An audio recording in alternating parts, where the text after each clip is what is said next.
이석기 사태로 불거진 민주당 책임론. 민주당 야권연대로 전국 세력 국회 입장에 일조했다.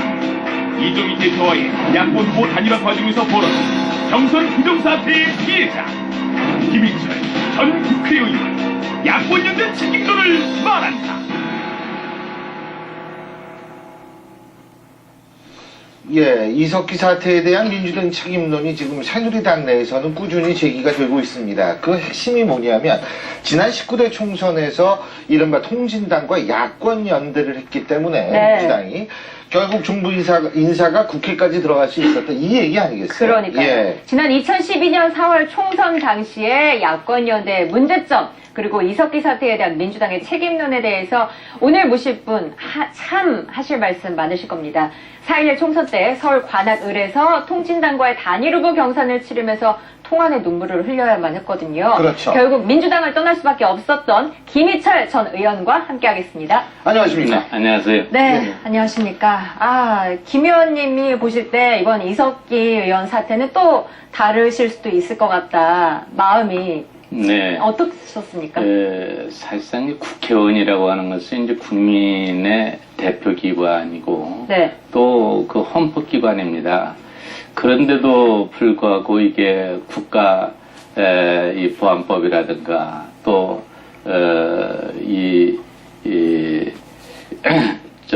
내라는 뭐 혐의, 알로 책임자 등의 이러한 그 국회의원이 참 불법을 저지른 것에 대해서 정말로 유감스럽게 그지 없습니다. 네. 여기에 따라서 이제 이정희 대표는 국정원에 이런 그 발표를 하니까 처음에는 그게 날조다 이렇게 이 얘기를 하고 그 다음에는 참 국정원에서 녹취록을 발표를 하니까 다시 그거는 모임이 있었다. 네.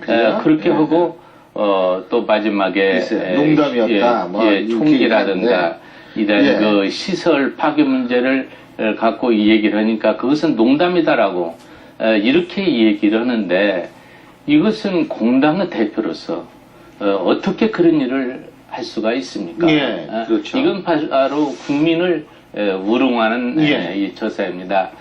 그리고 또 한 가지는 이번에 그 통합진보당의 국회의원들이 자료 요구한 것을 봤더니 자기 상임위원회 소관도 아닌데도 불구하고 여기에서 이석기 의원이 30건을 1급 군사기밀 등의 그 자료를 요구를 했습니다. 그 다음에 이상규 의원이 16건, 진미 의원이 10건, 오병윤 의원이 3건, 김재인 의원이 3건, 이렇게 해서 맞습니다. 이런 자기 상임위원회도 아닌데 이런 국가의 의심이 많이 우리가 할 수밖에 없는데 그래서 이제 우리가 김희철 의원님을 모신 건데 지금 민주당 측이 새누리당 측에서 이렇게 그 의심받을 수 있는 의원들이 진출한 건 민주당 때문이다. 지금 이렇게 나오고 있죠. 자, 민주당 책임론 우선 크게 어떻게 생각하십니까? 사실상 이번에 그 이석기 이러한 그 사건은 지난 작년도에 이정희 대표의 이러한 그 여론조사 조작 사건만 제대로 처리를 했다고 할지라도 이런 문제는 없었을 것입니다. 또한 그 비례대표 부정선거라든가 또 중앙위원회 폭력사태라든가 이런 경우도 마찬가지로 없었을 텐데 그 이정희 대표는 그 당시에 자기 보좌관 등 4명을 구속이 됐었습니다. 그리고 41명이 이제 불구속이 되고 무려 45명이 이런 그 이정희 대표의 이정희 대표의 이런 그 여론조사 조작 사건으로 인해서 이렇게 그 구속 내지 불구속이 되었는데도 불구하고 이정희 후보는 그냥 빠져나왔습니다. 묵비권 행사를 계속 했기 때문에 여기서 이제 빠져나오고 제 밑에 사람들만 이렇게 엄청나게 구속되고 불구속이 되었는데 그때 처리만 잘했어도 이러한 문제는 저는 없었을 거라고 그렇게 생각을 합니다.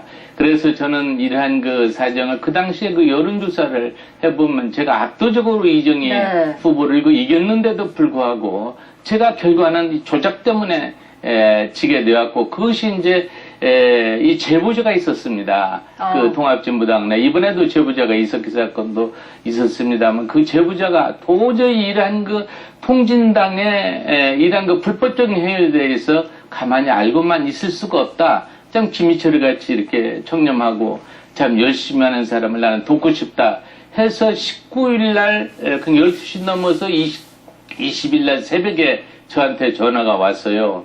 그래가지고 그런 내용을 완전히 다 알았었습니다.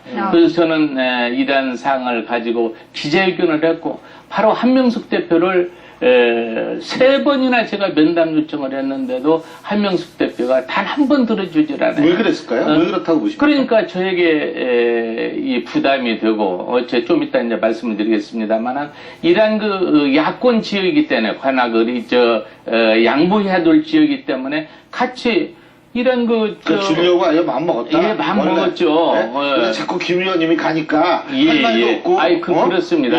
거기에는 이제 저뿐만이 아니라 노원평의 이동섭 위원장, 은평을의 고현호 위원장, 고양 덕양갑의 박준 위원장 이런 그 4개 지역을 완전히 다 이 통합진보당에게 넘겨주기로 작정을 결정을 하고 했다. 작정을 이미 계획을 세웠던 했던 겁니다. 예, 저 그 부분에 제가 여쭤볼게요. 그러면 한명숙 대표나 민주당 사람들은 그때 당시에 통진당이 이렇게 종북 세력이라는 걸 알고 있었다고 생각하십니까? 저는 어떻게 그때도 종북 세력이 있었다는 것은 항시 느끼고 있었습니다. 그 어떤 당시에 면에서 느끼셨어요? 이석기 지금 의원도 마찬가지로 지금 현재 복역을 하고 있는데 간접적으로 복역을 하고 있었고 나와서, 또 여기서 여러 사람들 또 종북적인 성향을 띠고 있기 때문에 종북이라는 것은 세습 체제를 찬성하고 김일성을 따르고 또 미국을 내쫓자고 하는 사람들이고 우리 대한민국을 전복하자는 사람들 아닙니까? 이런 기류가 저는 충분히 있었다고 생각을 합니다. 이 4.11 총선 야권 연대 책임론에서 피해갈 수 없을 것 같은데요. 당시에 이제 민주당과 통합진보당의 야권 연대를 한 궁극적인 목적 각각 있었을 거거든요. 무엇이었다고 생각하십니까? 이 연대를 하는 것은 우리 민주당 같은 경우는 저는 현재는 이제 탈당을 해서 무소속입니다만은 새누리당이 강제가 아닙니까?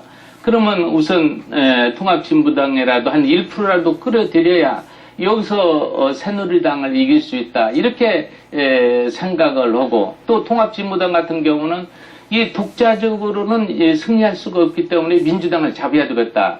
이렇게 생각을 하고 야권 연대를 이렇게 하게 되는 것입니다. 근데 여기서 한 가지 말씀드려야 될 것은 관악을 같은 경우는 제가 한 새누리당이 되었건 누구가 되었건 압도적으로 이기는 그때였습니다. 그런데도 불구하고 이것을 조작을 해가지고 조작을 이정희 대표가 했습니다마는 여기서 저는 한명숙 대표라든가 이런 민주당의 묵인하에 저는 이루어졌다고 생각합니다. 참관인도 전부 통진당은 들어가게 만들고 우리는 참관인도 못 들어가고 이 RDD라든가 ARS라든가 이런 데서는 RDD 같은 데는 제가 이겼어요. ARS는 한 지역에 중북에서 이렇게 했는데도 제가 저거 완전히 그건 조작입니다. 그래갖고 이정희 대표가 거기에서 제가 기자회견을 하고 이렇게 했더니 200명 분이 조작을 안 했다라고 그렇게 발표를 하는데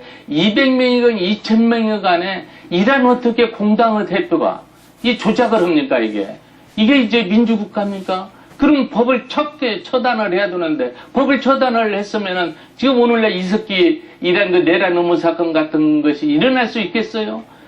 그렇기 때문에 그때 처단을 못한 것이 이란 원인이고 이것은 민주당도 책임을 져야 되는 겁니다, 이게.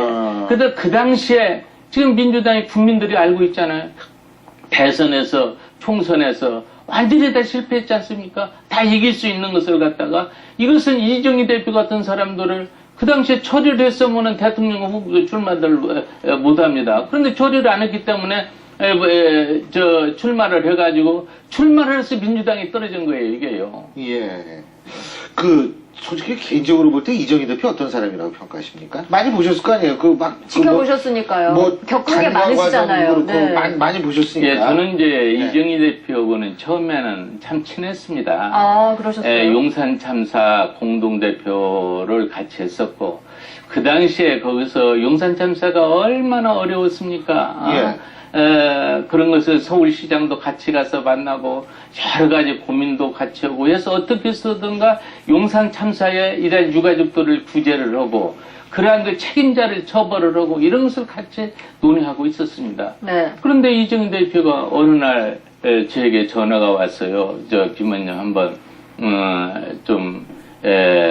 만나달라고. 그래서 그러면은 어디서 만날까요? 그랬더니 우리 사무실에 오겠다고 그래요.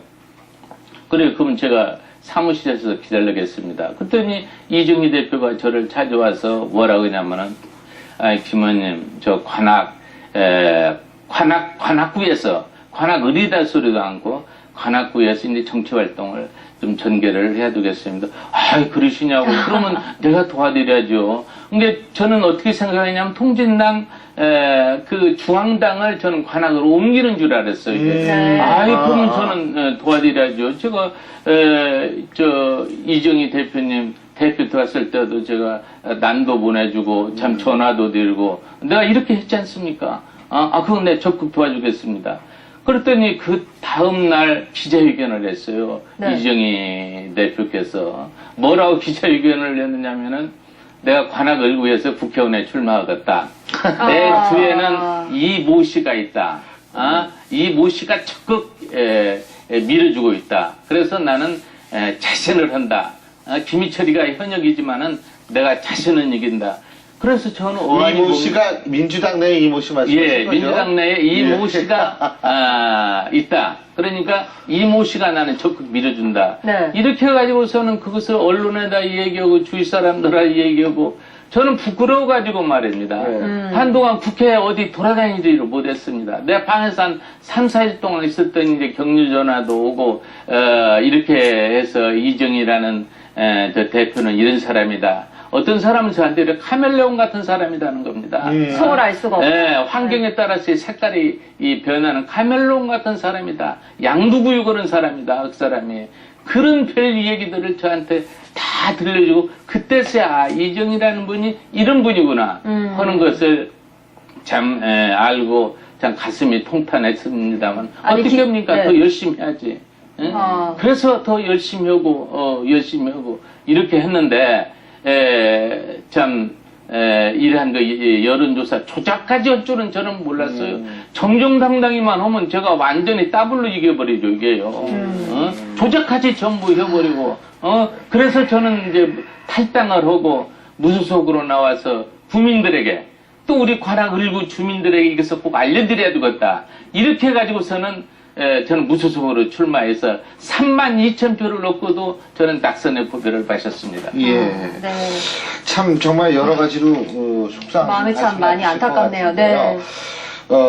저희가 지금 조금 중계가 들어갈 것 같아서 오늘 말씀은 여기서 줄이고 다음번에 한 번 더 모셔서 이 민주당에 대해서 또 고언을 좀 많이 해주시길 바랍니다. 오늘 말씀 고맙습니다. 네, 감사합니다. 고맙습니다.